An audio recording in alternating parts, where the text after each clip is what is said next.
Hey guys, it's Brandon here again at VapXtream. I figured I have all my rebuildable stuff out, so I might as well do another review for rebuildable. This one here I got from a buddy of mine, Mike. Like I said in the review before, he loves rebuildable atomizers. He just not quite up to par with the rebuilding portion of it. He's given me a few atomizers in the past that I've rebuilt for him, got them back to him, and he loves them. They're just fantastic. So this one here is pretty much the same. I know I haven't actually done a video on this. This is the RRST from SmokeTech. I know these are probably a dying thing by now. But I was visiting, a couple weeks ago, and Mike had his out and wasn't really working very well. Anyway, besides the point, we got it going for him again, and he's been using it pretty much religiously, from what I've heard, from what he's told me, I guess. So basically, after the visit, it kind of made me want to revisit Genesis style atomizers. Yes, I am not using the standard build. I'm actually using a cotton build, using it as a quote-unquote auto dripper, and it performs fantastic.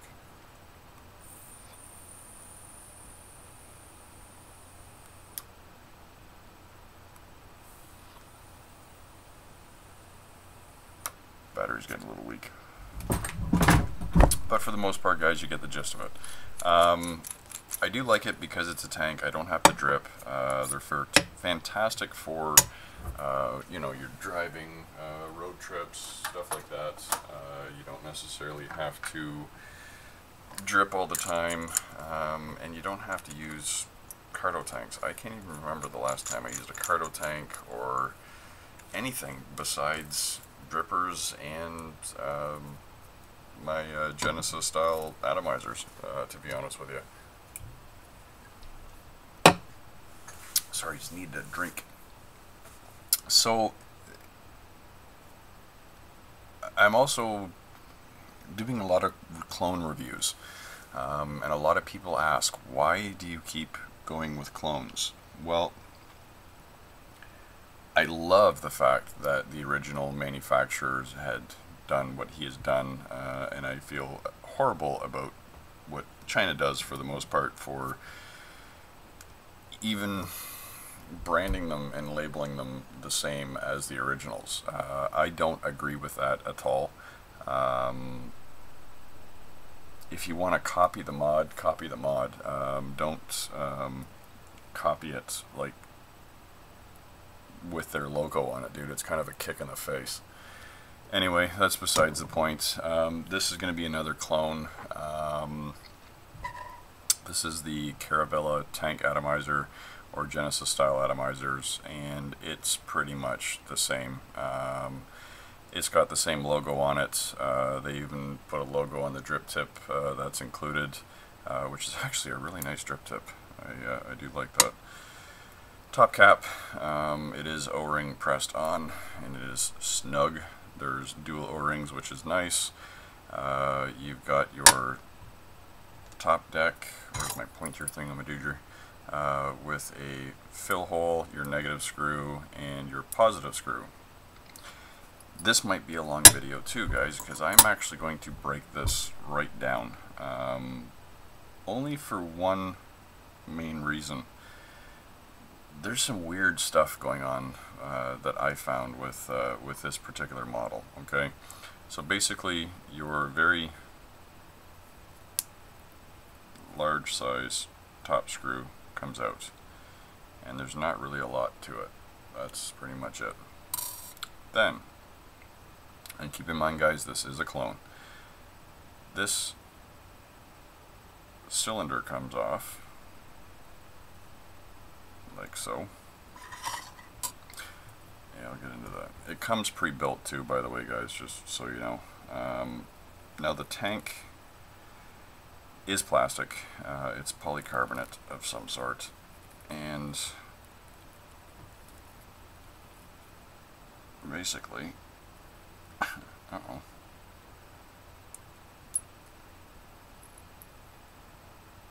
Actually, I'm not going to break it right down because that tank's going to be a bitch to get apart.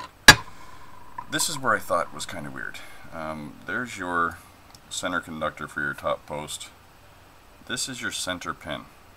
Okay, this is the bottom of your 510 connection, and this is your top where the thread comes on. I found this odd. I didn't just break that live on camera. It actually comes apart, and I don't understand why.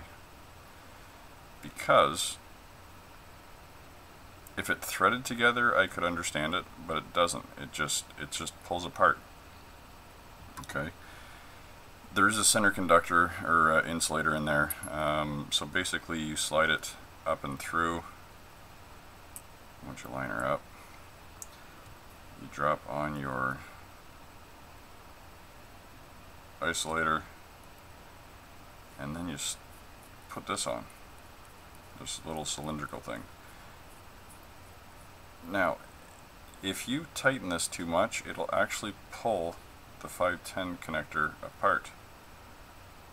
As you can see, I'm doing it right now, to the point where it comes apart.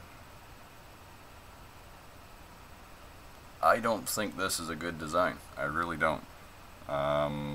I'm not sure if the original is like this, because I don't own it, but if it is, I can't see how that works intelligently, in my opinion. Keep in mind, guys, my opinion. So if you just snug it down, you're fine, but if you're not paying attention and you over tighten this, you're going to run into a world of problems. Your center screw for your positive post obviously just threads in and you're good to go, but I'm not sure if by tightening this it spins the cylinder at the bottom. I don't know, it seems weird to me. Anyway, neither here nor there. I'm actually going to build this, I hope, for the most part. So basically, we'll throw it on the resistance checker. Grab up my trusty flat-headed screwdriver. Wherever I put that. Right there. Oh, and it does come pre-built. Here's your. The wick is decent. The coil is shit. So take the wire off if you want to use the wick. I'm going to set this up in auto dripper mode for Mike, because that's kind of how he's been using his RRST, so we're going to set it up the same way. The wick is decent. It's a decent wick. It's solid pretty much right through. I'm not sure how well it would wick or how well it would work, but the coil is shit. It didn't work. It was actually had hot spots all over it. So I got tired of trying to get it to work, so I said screw it. I'm not going to bother. But anyway, guys, you got a decent wick if you want to use the wick. That's about the gist of it. So now, I'm going to wrap this up on camera this time, I hope, for the most part. Now, a lot of guys will cut pieces off. I just leave it on the roll. That way I don't waste any. I'm cheap. Very cheap. VapXtream, very cheap. So there's 2, there's 3, there's 4, 5. We're going to do 6 for fun. So there's 6. I didn't wrap it on camera, anyway. Sorry guys, if you really want to see me wrap it well. So that's it. 6 wraps. 1, 2, 3, 4, 5, 6. Good enough. And cut. And don't need that anymore. Fold that over. So there's my coil. Nice and pretty. All I'm going to do is drop my screwdriver right in, just for some moral support. And I can't do it that way, so or did I just screw this up? I think I just screwed this up. I screwed this up live on camera. No, you didn't. Ah, sorry guys. So basically, as your regular standard coils, actually let's do it this way. Pull it off. Where'd it go? Where'd it go? Really? Really? You're gonna do this to me right now? Oh well. All I was gonna do, guys, is just put a bend in the bottom coil like so. Just kind of wrap around the screwdriver a little bit. And take it on camera.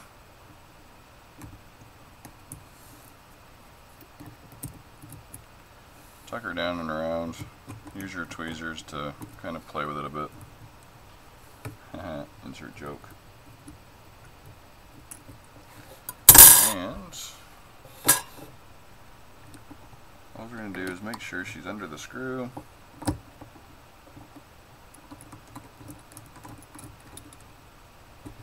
we'll snug her down. And we should be good to go. So now, all we're going to do is just pull the coil up just a bit.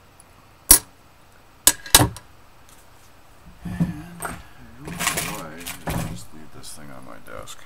So I'm just going to take a small flathead screwdriver and bend it up just a bit.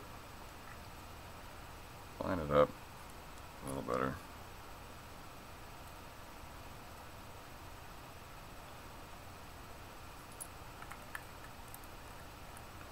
Back up my screw.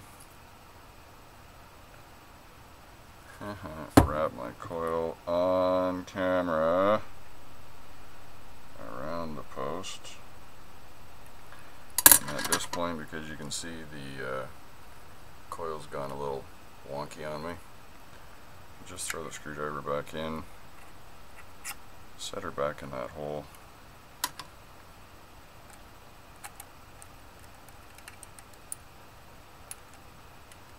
Put it down nice and doy. Lift it out.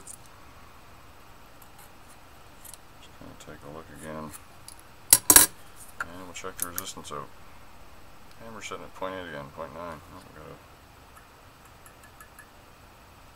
She's still good. Oh, she's still staying together. So that's her. And what I'll do is throw this on. What's it gonna look good on? I'm gonna throw this right on here because I don't want her to lay down. Insert joke here. I'm gonna throw this on my Nemesis.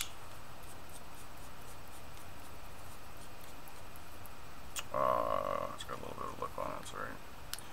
And we'll just kind of heat up those coils a bit. I'm going to give her a little bit of a pull up. I'm just going to space the coils out a little bit evenly. I know I'm not really building a microcoil in this one here, guys, but I'm just going to freelance the coils just a bit, just to keep them nice and even. You want to make sure your coils are right line with that hole, because of the fact that we're doing that better not have come apart.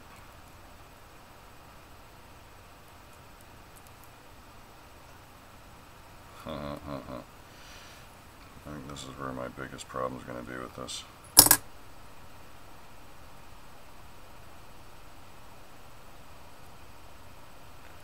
I'm going to take that off for just a sec. And for safety reasons, we're going to throw the locking switch back on it.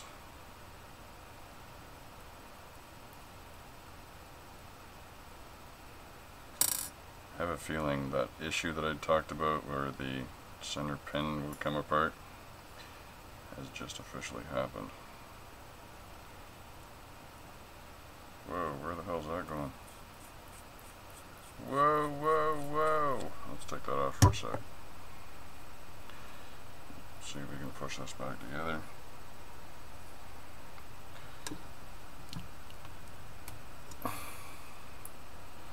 Seems alright, guess, for the most part.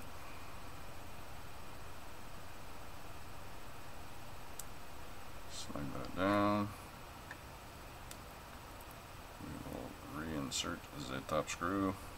Sorry guys, I didn't mean to do that off camera, but I thought I'd done what I'd feared the most, which was remove that break in that center pin, and then if that happens, of course, you don't have a connection.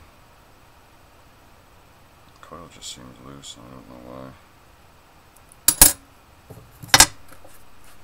Let's see if it actually is. Hold that. So yeah, so far guys, not a big fan of this one. Not a big fan at all. Because, yeah, not a big fan of this at all. I don't like that. On the clone side of the things, whoever in China decided to do a two-piece center pin that doesn't thread together, not your greatest idea by any means whatsoever. Because it is just a royal pain in the ass.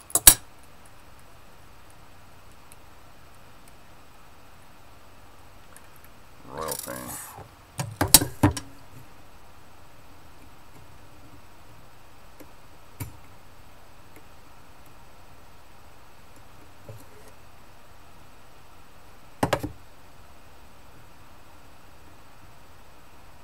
It still seems to be staying together. 2.2 ohms, holy crap.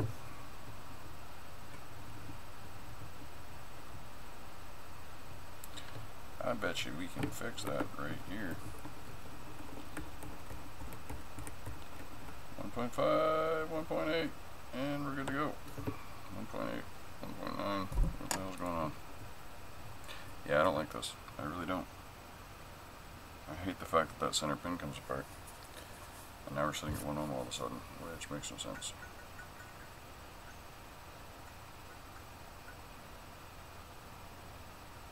Yeah. That center pin design is just ridiculous. That's the dumbest thing I've ever seen in my life. Dumbest, dumbest, dumbest. So anyway, so now it's sitting at 1 ohm, when it shouldn't be. It should be way less than that, but whatever. We're going to take our cotton. And I'm going to grab another piece. Another piece of cotton, another piece. And we'll roll up a nice fat wick. Just don't roll her too tight, boys and girls. Just roll it up just like so.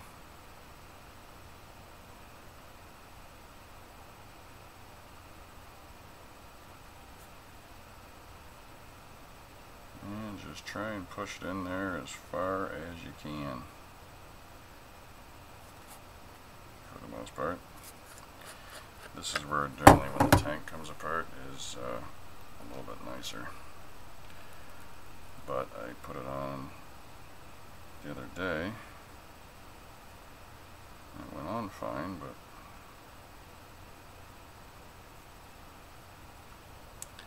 so just basically keep twisting it and pushing it down and twisting it and pushing it down. There are much easier ways of doing this, of course, guys. I'm doing it the extremely hard way, but whatever.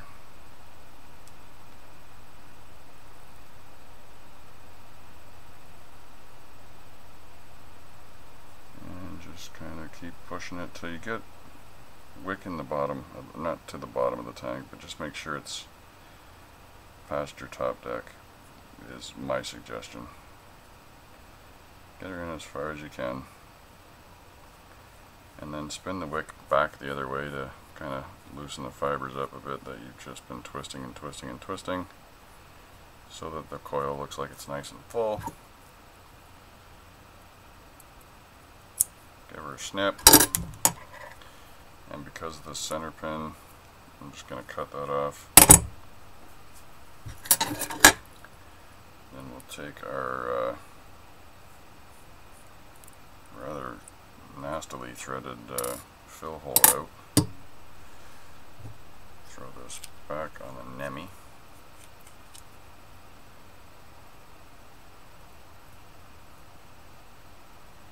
Oh, that is a joke, man. Complete and total joke. That's got to be the dumbest design I've ever seen. Anyway, throw it back on here, and we'll use this is Uncle Junk's Monica's Eyes e-juice, established in 2012. It's an 18 milligram juice. It's blue, and I don't know what the hell it's supposed to taste like, but it kind of smells like a Jolly Rancher. But we're gonna try and use this to fill it if we can. And it's going in quite easy. So I'm assuming these are about a 1 ml dropper. So we'll see, there's 1 ml.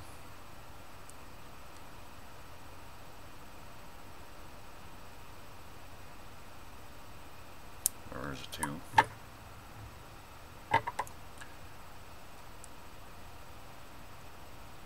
Whoa. There we go. There's a 3. You can see she's not quite full yet.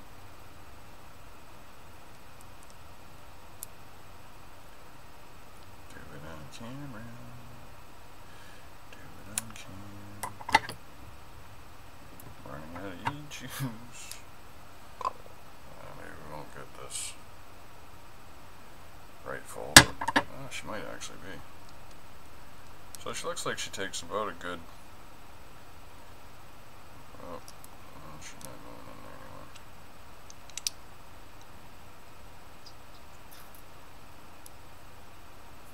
Looks like she'll probably take about 3.5, 4 ml of juice.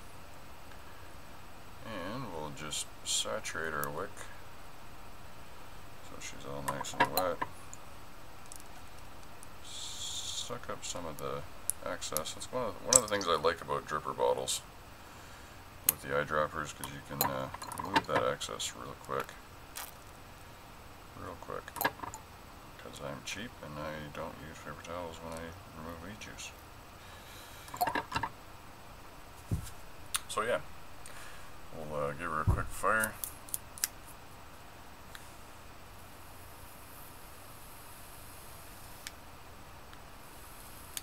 Decent amount of vapor.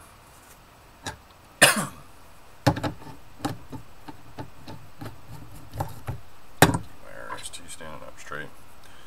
Line up your rather tiny air hole to your coil, I think. And it really doesn't have a very large air chamber, which is good. Slap on the drip tip, and let's give her a vape.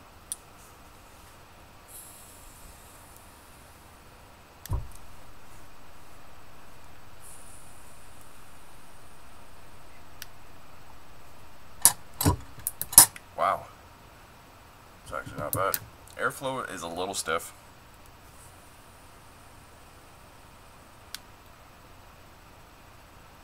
But if you like doing the mouth to lung hits, this is pretty much the way to go.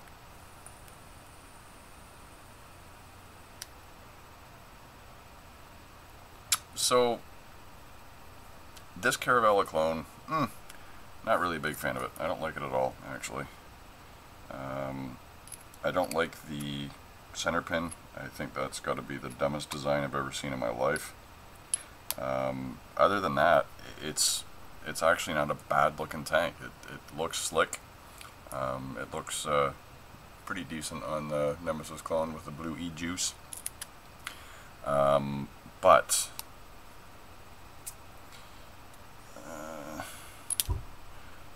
top cap's a little slidey. Nothing out of the ordinary. Of course, I got a little e-juice on her, so she's going to make her a little slick. It does have that easy push off. which is very similar to, actually the RST is even better than that. So yeah, this is, I don't know where they came from, what China supplier is building them, but this one, not my favorite. I don't like the center post design. Other than that, it's decent. So if you could actually find a way of replacing that, or finding a way to make that a solid connection, would be a much better idea. But yeah, it's different, to say the least. Now the other thing too, guys, you may have noticed that I have left the fill screw out. Now, here is one thing that you have to keep in mind when using Genesis style tanks, regardless if you've set it up in dripper mode or if you've got it with stainless steel mesh. Airflow is a big deal when it comes to vaping. We all know that now. And not only is airflow a big deal when it comes to the coil and your wick, but it also comes into a part where your e-juice needs an quote-unquote airflow as well. If you were to block this hole off and your wick was really tight, you're going to have an issue, because it's not going to wick up fast enough, right? So my suggestion to people that are having issues with their cotton burning on the Genesis style, if they're set up an auto dripper, if you actually remove the filled hole, yeah, you're going to have it more likely leak if you lay it down. But guys, if you're using a Genesis style atomizer, you know better than to lay it down. It's going to leak no matter how you have it built. Even if you had the fill screw hole in there, it's going to leak regardless. It doesn't matter. There's nothing you can stop it from leaking. It's just the way it's going to happen. But you'll get a better vape if you allow the airflow to get into the tank as well, because it'll allow the juice to circulate through. So there's a little tidbit of information, guys, a little FYI, a little VapXtream tip. I know a lot of people have, a lot of other reviewers have done reviews on these styles. Some of them have mentioned it, others have left it out. I know I've left it out in my reviews, so I figure I should add it in now.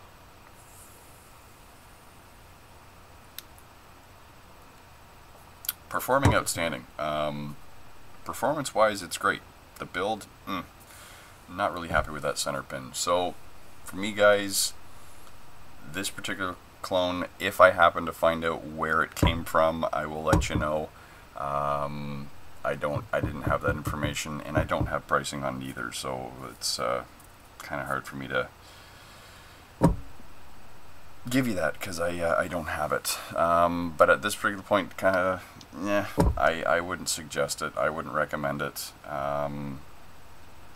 If you don't mind finicking with the center post, whatever. I don't like it. I'm not a big fan of it. I really hope the original is not like this, because I think the original is like $100 or $150. I'm not 100% sure, but I know it's expensive. I know it's a very not a very expensive atomizer, but it is pricey. So yeah, guys, the Caravella clone, a thumbs down. I'm not a big fan of it. So that's all I got for you today, guys. So as always, let's keep on vaping.